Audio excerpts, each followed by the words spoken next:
Next method है assume mean method.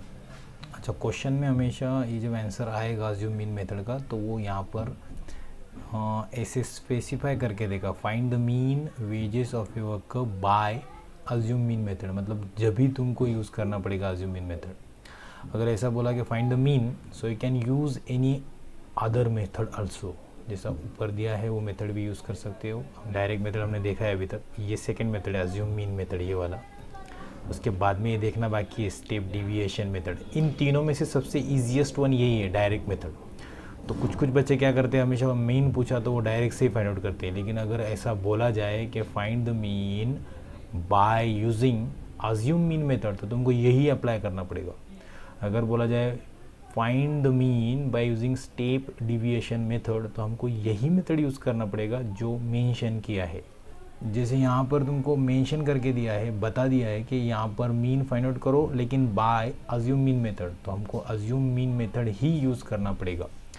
अब देखो, जैसे पिछले इसमें बताया था कि क्लास लेते टाइम, क्लास में हम हमेशा ये ऊपर वाला जो डेली वेजेस है, ये जो इंटरवल्स टाइप जो है वही लेते हैं हम यहाँ पर। सो क्लास में ये सब आएगा, मतलब 200 to 240 ये आएगा। उसके बाद 240 to 280 वो नीचे आएगा, 240 to 280 वो इधर आएगा। Then 280 to 320, 280 to 320। उसके बाद आएगा 320 to 360, 320 to 360, 40 का डिफरेंस है। लास्ट वन है 360 to 400। अच्छा, ये डिफरेंस सेम ही होता है क्या? तो हाँ, सेम ही रहेगा हमेशा। कोई भी एग्जांपल में जो दिया रहेगा उसमें सेम ही रहेगा डिफरेंस। उसके बाद में क्लास को हम और एक चीज़ लिख सकते हैं, क्लास को यहाँ पर इस क्लास के रिगार्डिंग जो भी इधर दिया है वो यहाँ पर लिख सकते हैं। तो हम डेली वेजेस इन रुपीज़, तो इधर लिख सकते हैं डेली वेजेस इन रुपीज़, ऐसा लिख सकते हैं। देन अब ये हो गया क्लास। फिर क्लास मार्क लिखते हैं हम लोग, सेकेंड वाला क्लास मार्क, जिसको एक्स आई लिया जाता है। अब एक्स आई क्या रहेगा तुम्हारा, इसका मिड पॉइंट, मतलब इनमें का मिड वाला बीच का, मतलब 220। इसका मिड वो रहेगा 240 और 280 के बीच का 260। वैसे 80 और 320 के बीच का, मतलब ये आएगा 300। ठीक है, फिर 320 और 360 के बीच का, मतलब ये आएगा 340। And then this one 360 and 400 के बीच का आएगा 380। ठीक है, ये रहता है एक्साइज। अब उसके बाद में यहाँ पर अज्यूम मीन मेथड में कुछ अलग फॉर्मूला है। यहाँ पर हमको DI निकालना है। अब DI क्या होता है? DI होता है XI माइनस A, और ये रहता है A तुम्हारा होता है A is equals to that is assume mean. जो हम मीन अज्यूम कर रहे हैं वो होता है ये अज्यूम मीन। ठीक है, और हर एक XI में से, मतलब इस XI में से हमको ये अज्यूम मीन माइनस करना होता है, ये वाला A। अब वो क्या डिसाइड कर रहे हैं हम, वो यहाँ पर डिपेंड करता है हम A क्या लेंगे। इसमें से एक अज्यूम मीन तुमको लेना है। इसमें से सपोज मैंने ये वाला लिया है, सेंटर का ही लेते हैं सब बुक्स में मैक्सिमम, लेकिन ऐसा कुछ भी नहीं है। तुम इन पूरे वैल्यू में से कुछ भी अज्यूम मीन ले सकते हो। अब DI क्या आएगा? DI आता है XI माइनस A तो हमने ये ले लिया 300, तो यहाँ पर मेंशन कर देता हूँ कि 300 लिया। अब इस XI में से ये A निकालते चलो, मतलब क्या, XI है तुम्हारा 220, इसमें से 300 गया तो नेगेटिव में आएगा, क्योंकि ये छोटा नंबर है, ये बड़ा नंबर है। इन दोनों का डिफरेंस है 80, तो इधर आएगा माइनस 80। 260 में से 300 जाएगा नहीं, तो 300 में से 260 निकालो, 40 बचा, तो यहाँ आएगा माइनस 40, बड़े का साइन, क्योंकि 260 हम ऐसा लिखते हैं 260 माइनस 300, ये बड़ा है ना, बड़े का चिन्ह साइन यहाँ पर लगेगा माइनस 40। 300 में से 300 गया, XI, ये एक्साइज है तुम्हारे, इसमें से A निकालना है, मतलब सब में से ही 300 कम करना है। तो अब 300 जब इसमें से खुद 300 में से कम किया तो 0 आएगा। अब 340 में से 300 गया तो 40 आएगा। फिर 380 में से 300 गया तो 80 आएगा। और एक बात, जब यहाँ 0 आ गया तो ऊपर का नेगेटिव रहता है जो नंबर्स, वही पॉजिटिव नीचे आता है, समझने के लिए। ठीक है, उसके बाद में है हमारे पास DI निकल गया। हमको फॉर्मूले में यहाँ पर क्या लगता है, देखो दो चीज़ें चाहिए, एक D बार निकालना पड़ता है, वो आता है summation of FI DI divided by summation of F I, ये आता है डी बार। यहाँ से जो डी बार मिलेगा वो हमको मीन के लिए काम आएगा। Mean x bar is equals to आता है A plus D bar. D bar हमको यहाँ से मिलेगा, वो यहाँ पुटअप करना, तो तुम्हारा मीन आंसर जो रहेगा एक्स बार वो मिल जाएगा। ठीक है, this is our final answer. ठीक है, इसके लिए हम सब कुछ निकाल रहे हैं। तो डी बार क्या होता है, summation of F I D I divide by summation of F I. अब फ्रीक्वेंसीज तो दिया है तुमको, एफ आई दिया है ऑलरेडी, तो वो फ्रीक्वेंसीज लिख लो। फ्रीक्वेंसीज क्या है, पहला है फाइव, इसके रिगार्डिंग 200 to 240 के रिगार्डिंग फाइव है, तो इधर 5 आएगा, फिर इधर 10 आएगा, फिर इधर 15, यहाँ पर 15 आएगा, फिर आगे 12 and 8, सो इधर 12 आएगा, इधर 8 आएगा।